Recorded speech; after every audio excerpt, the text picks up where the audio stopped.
This is Congo, guys. This is what tells that you're born in Congo. Oh, yake imeisha. Oh, this shows that you're born in Congo.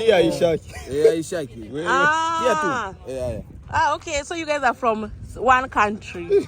Yet we go up. Hi guys, good morning. It's a beautiful morning right here in Gisenyi, the border of Rwanda and Congo. I am about to get to Congo. That's why I decided to make this introduction right here, because I am told in Congo they don't allow videography that much. So I will try as much as possible to take you guys some shots and show you how Congo looks like. At the moment we've changed some money. We want to get in there. We're very rich. We just changed how much? $10, right? So that is 1,000 Kenyan shilling, and it's a lot of money. So we're about to get to inside. Let me introduce this video right here. Then when I get inside Congo, I will try to take videos. I've been told that Congo are reserved people. They don't like their how do you call them?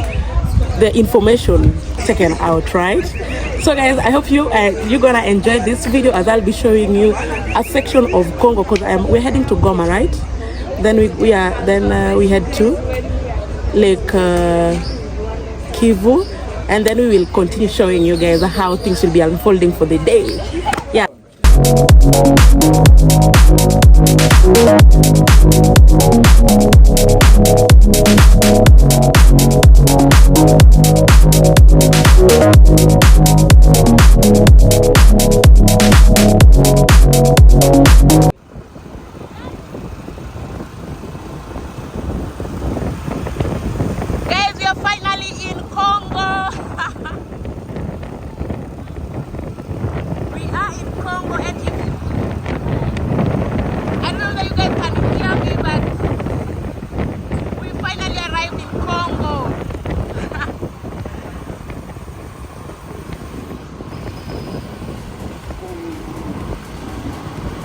You can see guys, I am not in my helmet. It is totally different here in Congo. You don't have to be on your helmet like in Rwanda.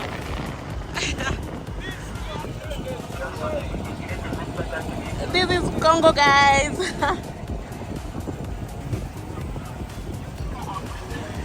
All the way from Kenya to Congo. It's amazing over here. Congo Paradiso. I'm told it's called Congo Paradiso.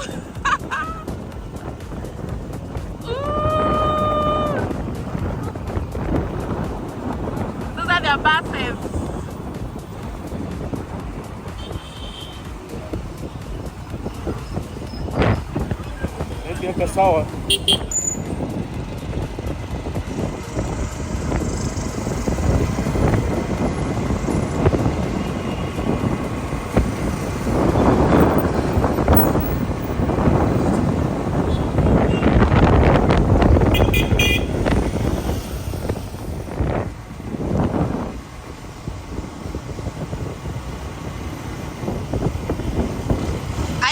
On how safe it is over here, so I am holding my camera so tightly.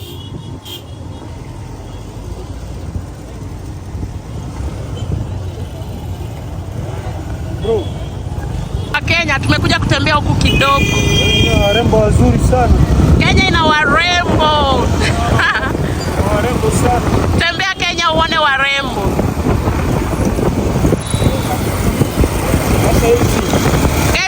Here you don't have to be on your helmet.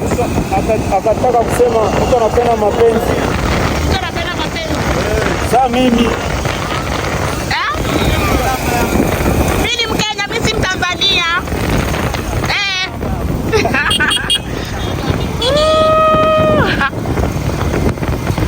Guys, someone is asking for my number. You think I'm from Kenya? I'm from Tanzania. I'm loving this ride. Toba Kenya, sio? Batoto barembo. Salimia watazamaji wangu basi. I want something to Huh? What do you want to give me? I'm going to give you. Come tell me here. Aya, wewe pia ufike salama. So guys, I am told mimi ni batoto ba Kenya, batoto barembo. Yeah, so we are at Lake Kivu. Let me show you guys. We managed to get to this beach. I'm told this is the only beach that is here. Then I was like, yeah, anyway, I am proud to be a Kenyan because when it comes to beaches, we got the white beaches. Yeah, so this is the beach. This is how the place is looking like. Behind us is Lake Kivu. Maybe if I can come closer so that you guys can see. Behind is Lake Kivu. Yeah. So we managed to get here. It has been a long process though. For us it was easy, but for Rwandese it was difficult at the border for them to get here. I hear that they are on some they have their, how do you call them, fights, conflict. There is a conflict going on between those two countries, so it was not easy for them to get to the border, so they had to keep paying some amount to get to this country. It's not a bad country, but again the motorbikes thing is just still there. The country is congested, I would say, but it's not giving a bad vibe. I've not gone to many places like I have done in Rwanda. This is what tells that you're born in Congo. Oh, yake imeisha. Oh, this shows that you are born in Congo. Okay, so you guys are from one country. Yetu iko hapa, yetu.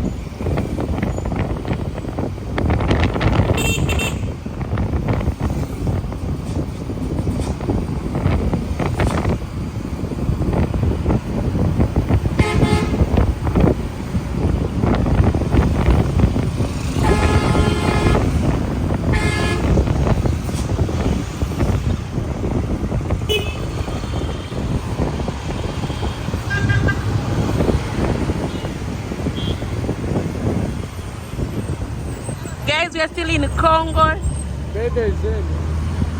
Karibu Goma.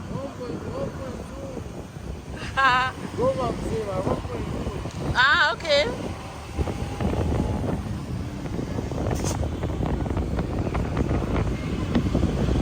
We are back from Congo. And hi guys. I am back again. I hope you guys can hear me clearly. Where I am seated is next to Lake Kivu. I'm just seated by the shores. They call it beach.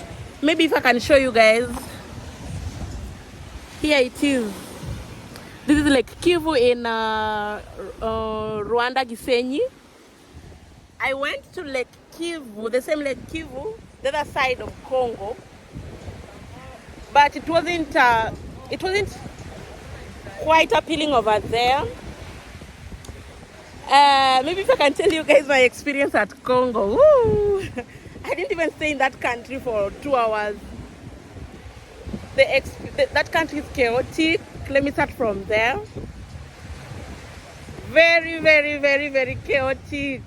When it comes to organization, I was used to Rwanda. Before I was used to Rwanda with their organization, cleanliness. When you use border, you have to be on a helmet. Like there is no unnecessary traffic caused by border. But when I got to Congo, it was all different. Ooh, that country is chaotic, very terrifying. People around there are friendly, yes, but very opportunistic. I don't know why I'm losing my voice, especially if they realize that you're from that country. So when we got there, I hid my wristband.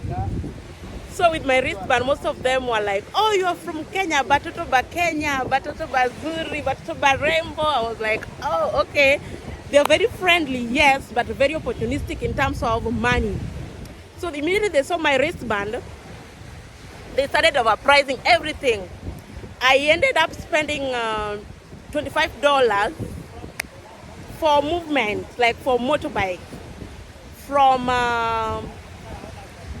how do you call it, from the border, from the border checkpoint, to that other side of Goma beach, the beach side of Goma.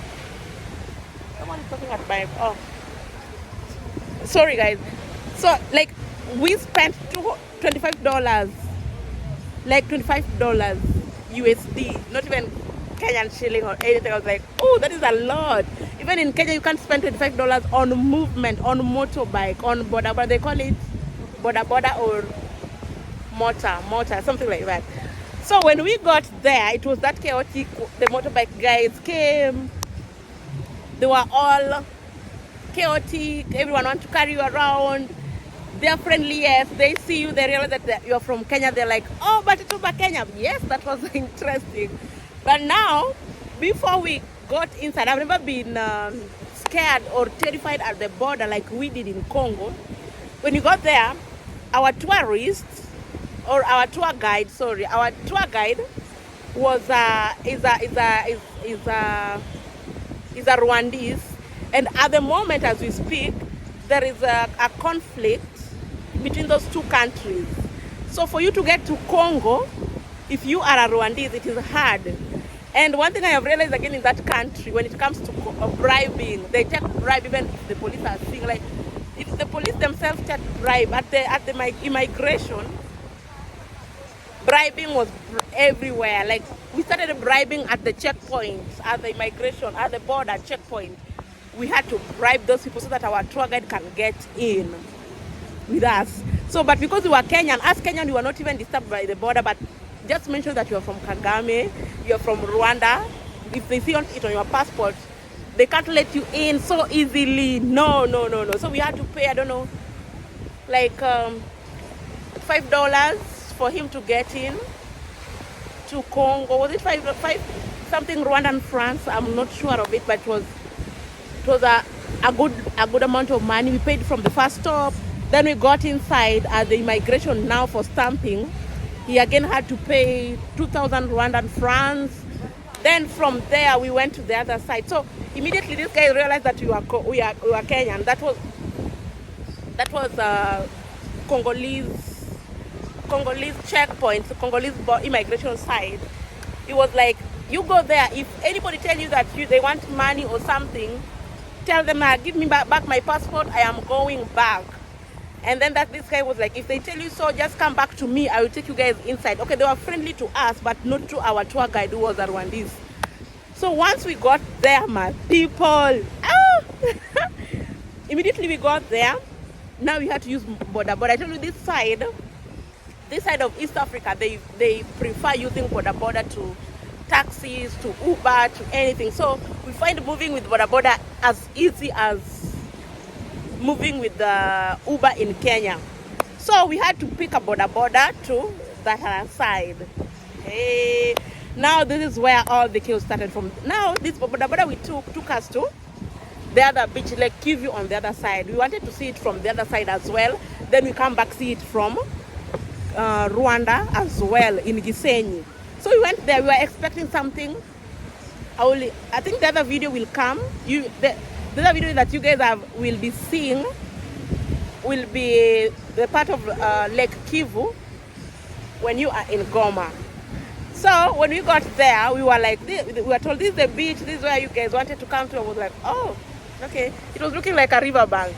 So another interesting part, we wanted to go there, eat some fish from that side, from Goma, but immediately we went to that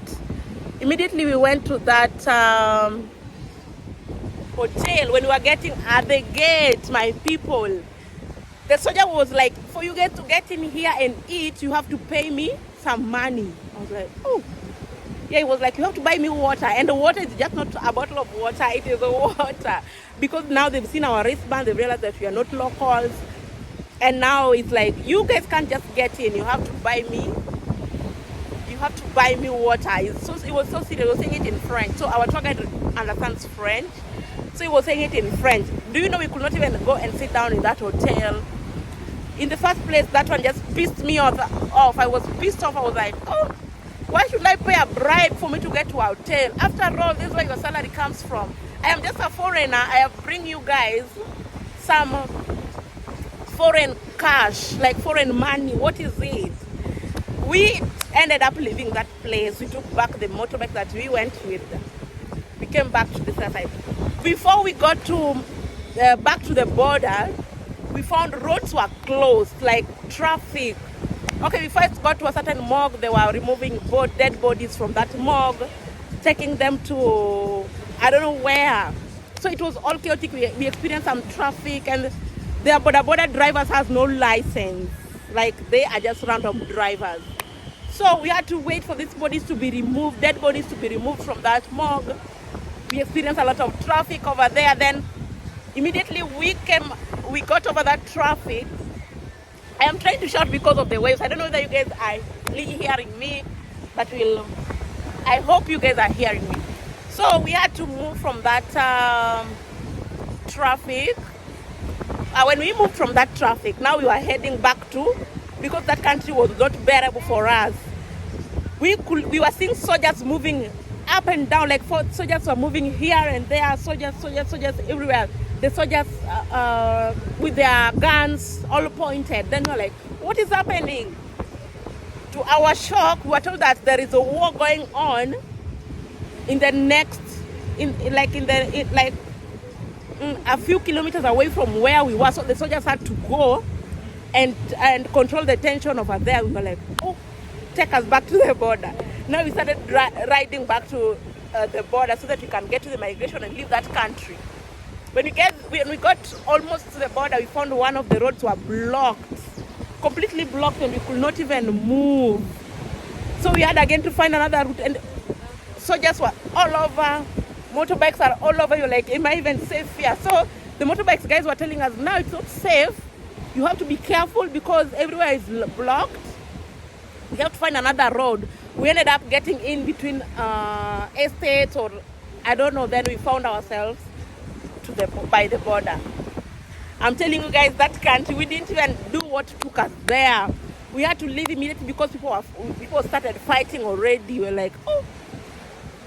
Then by the border, now when we were coming back, I think this should just be a whole episode on its own, my experience in Congo. Now when we were coming back now immediately we got inside the border. So we had to check out through Congolese side, then we get to Rwandese side. My people, these people don't like Rwandese. I don't know why. At the moment they don't like each other. So we got there, and our tour guide again goes fast. He places his how do you call it, his passport there. And then this guy was like, where are you from with these Kenyan women, Kenyan ladies? And then one thing about Congolese people, I think they don't appreciate their black color. They don't appreciate their black color, so they are bleaching. You can find someone very brown from here. Someone is very brown from like here, from the neck, going upwards to the face. When you see their hands, they're having two different, and it's common for men, for both men and women. And again, what I like about their men is how they comb their hair, apply oil, and their hair is all shiny. I was like, okay, this must be so interesting. It was so interesting about them. And it's like for all men working in their offices, they are brown this on their face, from their neck to their face, and then their hands are completely dark. So we came across this doctor when we were coming in. So we were checking into Congolese immigration side, and then we go to Rwandese. So we came across this doctor who was like, so immediately realized that this guy was having Kenyan ladies. He was like, give me your passport. Then we gave them our passport. They checked. There was no anything. There was no mistake. The passports were just okay. And then he was like, where are your yellow fever? We again removed our yellow fever cards. And then he was like, this yellow fever is not complete. You guys are not vaccinated for some other things. We were like, what other thing? It's a yellow fever card. This is how you move in our country. So it was like, I have to give you some other vaccination. While you guys vaccinated for polio, like, bro, we are even beyond a polio vaccination age. So he insisted that he wanted $10 from each of us. We were 3. He wanted $10 from each of us so that we can get vaccinated for polio. For I don't know which polio was it polio, and I don't know what was it trying to say. I don't know which fever. A lot of things, and interestingly, he was not understanding English. He could not understand English. Neither could he understand Swahili. So we had to talk. Our tour guide, because he was understanding French, we had to tell him to talk to this person so that he can talk to us so that we can understand what he's saying. Interestingly, there was this guy who was very friendly to us at that checkpoint. He was like, hey, you guys just hold on, because my friends were like, why do you want to vaccinate us? And yes, we were vaccinated. It's not our country. You can't take any vaccination. Hey, it was again all drama, all war, and then this guy talked to them. He was like, they're from Kenya. This is how their yellow cards looks like. There's no any other vaccine that they're taking from their country. We insisted we cannot take anything from this country. Give us back our yellow fever. We're not giving you any money. This guy insisted, you guys have to give me $10 each. It was back and forth. Then he released our yellow fever. After this guy spoke to him, the other guy that was friendly. And then we go again to another checkpoint. They have to check your bags because they don't allow you to buy anything from Goma to this side. Like Rwandese government doesn't allow anything, like be it clothes, be it what, you can't buy anything from that side. Then you bring it here. Mark you, things are very cheap on that side. Like things are priced cheap, but you can't buy anything from the other side. They have the vitenges, they have like there were a lot of vitenges over there. Even this are they ready-made clothes, but we could not buy anything from there. So we had to come as we left. Our bags were checked. They checked if we had anything in our passes, because we didn't go with our suitcases. We knew we were not going to stay there longer, so we just went with our passes. So they had to check if we have anything in those bags. Now that is the Rwandese immigration side. So then we came in from this side. Then Rwandese immigration side was just friendly. We didn't experience any chaos with them, but Congolese side was something else. These people love bribe. I thought bribe was something else in my country, but they ask for bribe. The migration people are asking for bribe even if their policemen are seeing them. Their policemen again are asking for bribe even if the locals are seeing them. So us were so lucky because we were Kenyans. Cheers to my country, cheers to my country. We were not disturbed at the border. But for Rwandese, it was something else. It was very chaotic. You have to give them money. And we have Rwandese coming from Gisenyi, going to Goma to do business. Then they come back in the evening. So it was a whole crowd. The crowd was huge at the immigration. And now, interestingly, when we got to Goma, we were not allowed even to vlog. We vlogged secretly. Because we were told if you vlog randomly, you will be caught. Walikuwa wasema mtafungwa nyinyi, mtafungwa. You will be caught by their policemen, then maybe you will be questioned. So there were some safe places where the boda guys could tell us, now here you can remove your camera and vlog. There were other places the boda guys were just like, don't return your camera, you can't vlog here. And then now we had to turn our camera. So we don't have a lot of vlogs from that side. But the experience was amazing. At least I got to experience to interact with the Congolese people. I like how they speak to people. Batoto ba Kenya, Batoto ba Rembo. So they were like, hey, can you remain to Congo? Can I have you here in Congo? I'm like, oh, I can't stay in this country. Yeah, so guys, my experience on that side was not bearable, was not a good experience. I could not bear it on the other side, considering that there was a war going on. The conflict that started from nowhere. When we were heading to the beach, it was just safe. We were all driving. There were a lot of traffic when it comes to motorbike, nini, but it was okay. But now when we're coming back and finding their forces, the jeshi, wanajeshi, how do you call it jeshi? Army. Their army, their police and the army were all over with their guns. On top of their vehicles, all roads were being blocked. I was like, take me back to Rwanda, take me back to Rwanda. Yeah, so it was all exciting to be in Congo, but I didn't do what I intended to go there. I wanted even to go to see volcanoes on that side as well. And I was warned that right now, because the conflict has started immediately, it's not going to be safe if you go there. And the only means that gets there quick was border, because it's a 2 hours drive, 2 hours border ride. Yeah, it was a 2 hours ride, I was told so. So they were like, yes, we can take you there, but right now it's not safe for you to go, because the country again, the conflict just began. From nowhere, it was peaceful when we got there, but my people. But Congo I think it can be a good place if you take your time to go around it. If you just take your time, go around, it can be a good place to explore. But for me, I was scared. I was like, hey, I haven't given birth to my babies, so I have to go back to the safest part that I feel is safe. When you got back to Rwanda, you could even feel the temperature is changing, the climate is just friendly. Over there, it was all hot, all chaotic, everything is just randomly placed around, if I can use that term. But yeah, it was a nice experience. I had to explore Congo as well, Goma to be specific. Yeah, so guys, that is my experience in Congo. I will insert some videos. I have to insert some videos showing you guys Congo, how things are going on around. But yeah, it is a good country, I would say. They wanted my wrist to burn, but I was like, this one makes me feel safe if I'm walking around with it. So I could not give it to them. And they liked my outfit. They like how I was dressed. I'm in a jean. They were like, we like how you are dressed. You are very modest. Here we are used to our ladies in vitenge. Then I was like, okay.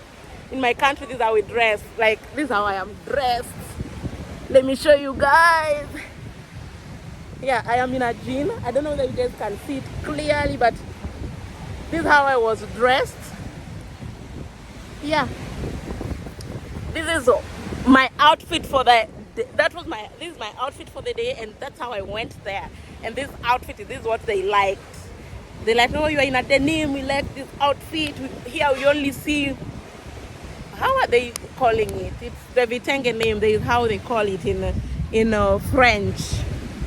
So guys, I think I will end this video right here and show you guys, because right now I'm still in Gisenyi. I am planning to go back to Kigali because I have a lot to do again in Kigali that I have not finished doing.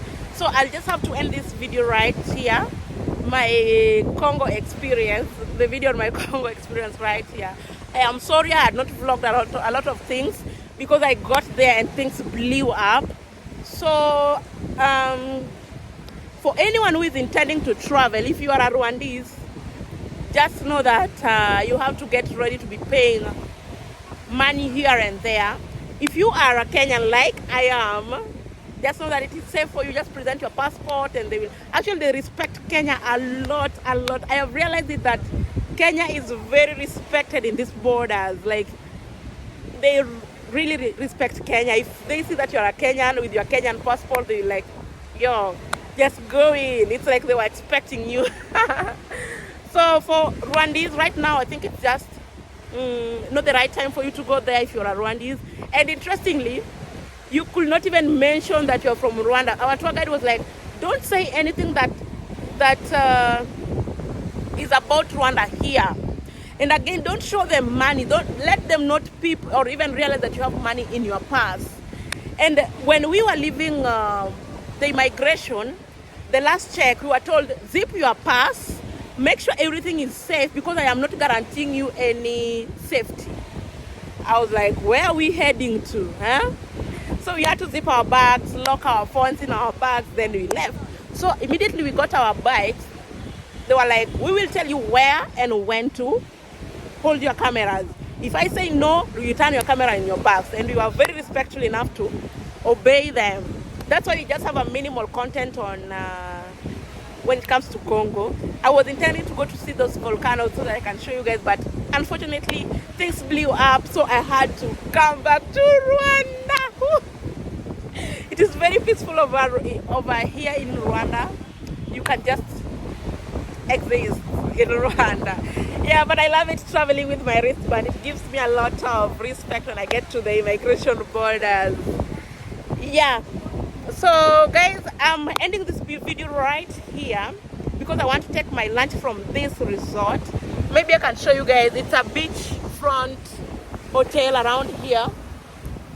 This is Lake Kivu right here. This is the resort. It goes up to the other side. And one interesting thing, when we got here, they saw our wristbands and then they started playing Kenyan music. So the music you guys are hearing from the other side is some gengeton from Kenya. I'm like, you guys are making me feel like I belong. Yeah, so this is how it's looking. I don't know whether they've served as food, but this is how it's looking like. This is how the hotel is looking like. It's a very good hotel, very good beachfront hotel. So it's where I'm going to take my lunch and then proceed to other more activities. I think from here I'll just be going back to Gisenyi, to Kigali from Gisenyi. It's again 5 hours drive, 5 to 3 hours, depending on what we are using. We are intending to use the buses. Yesterday we used some private means, but today we are intending to use the bus, so we have to leave early. So allow me guys to end this video right here, and make sure you subscribe to be part of any other more content that I am about to upload for you guys. That was my experience in Congo. Adios. Bye bye.